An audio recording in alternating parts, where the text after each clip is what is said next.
নমস্কার বন্ধুরা, আজকের আমি যে রেসিপিটা বানিয়েছি সেটা হলো বাটার গার্লিক এগ।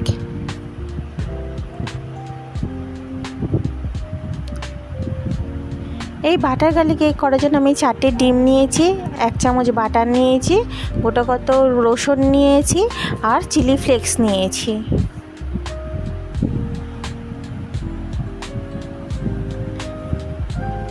আর এই ডিমের মধ্যে দিয়ে দেবো চিলি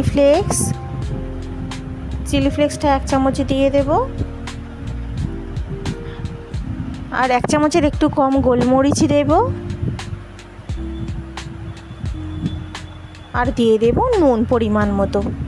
দিয়ে ভালো করে আমি ডিমটা ফেটিয়ে নেব।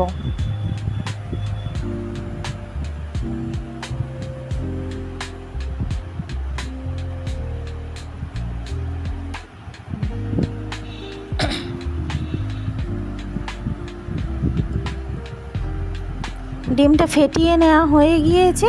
এবার কড়াটা গরম করতে দিয়েছিলাম, এবার তাতে আমি 1 চামচ বাটার দিয়ে দেব।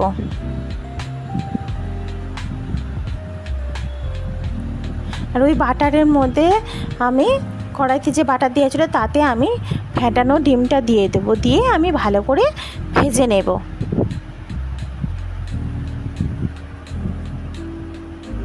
আর বন্ধুরা, আমার এই নতুন নতুন রেসিপিগুলো যদি আপনাদের ভালো লাগে তাহলে একটা লাইক, কমেন্ট, শেয়ার আর একটা সাবস্ক্রাইব করে দেবেন,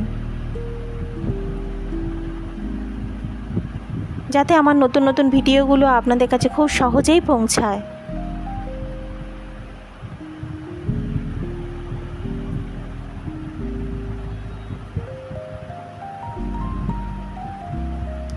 ডিমগুলো আমার ভাজা হয়ে গিয়েছে, আমি একে একে বাটিতে তুলে নেব।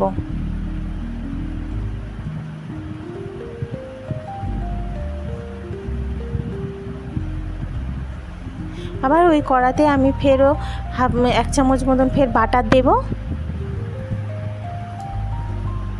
দিয়ে যে রসুনগুলো আমি নিয়েছিলাম সেই রসুনগুলো আমি ফেটবো না বা বাটবো না, কুচু কুচু করে কেটে নেব। সেই কুচু কুচু করে কেটে নিয়েছি, সেই রসুনগুলো কুচু কুচু করে কেটে নিয়েছিলাম, সেই রসুনগুলো আমি ওই বাটারেতে ফোড়নে দিয়ে দেব।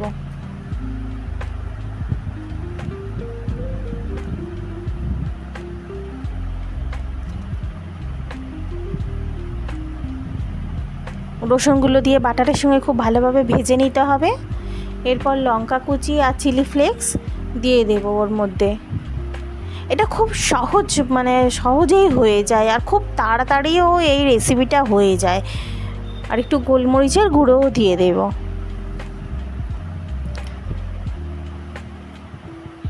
খুব সামান্য উপকরণে ঘরোয়া পদ্ধতিতে এইটা রেস্টুরেন্টের স্টাইলে এই রেসিপিটা বাড়িতেই হয়ে যায়। আর পরিমাণ মতো নুন দিয়ে দেব।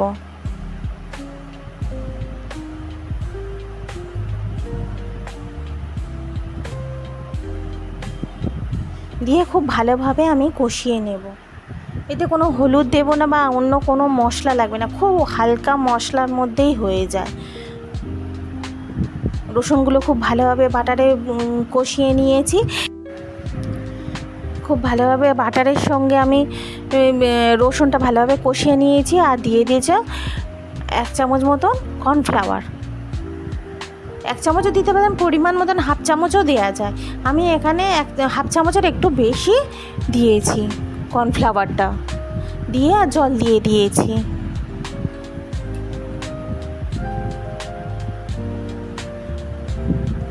খুব ভালোভাবে ফুটে উঠলে তবে আমি যে ভেজে রাখা ডিমটা, বাটার দিয়ে যে ডিমটা ভেজে রেখেছিলাম সেটা আমি দিয়ে দেব ওই জলেতে। দিয়ে খুব ভালোভাবে ফুটিয়ে নিতে হবে।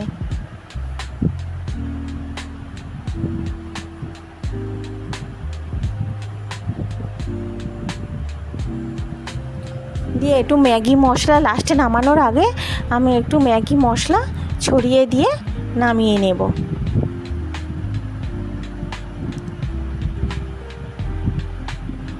বাটার গার্লিক এগ আমার হয়ে গিয়েছে। এবার আমি একটা পাত্রে পরিবেশনের জন্য নামিয়ে নেব।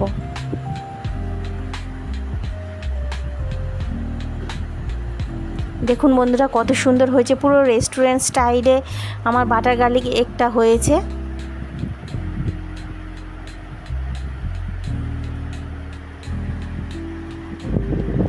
কত সুন্দর হয়েছে দেখুন বন্ধুরা আমার এই রেসিপিটি।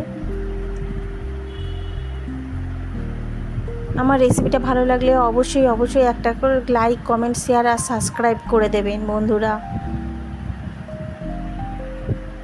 দেখা হচ্ছে পরবর্তী ভিডিওতে নতুন একটা রেসিপি নিয়ে।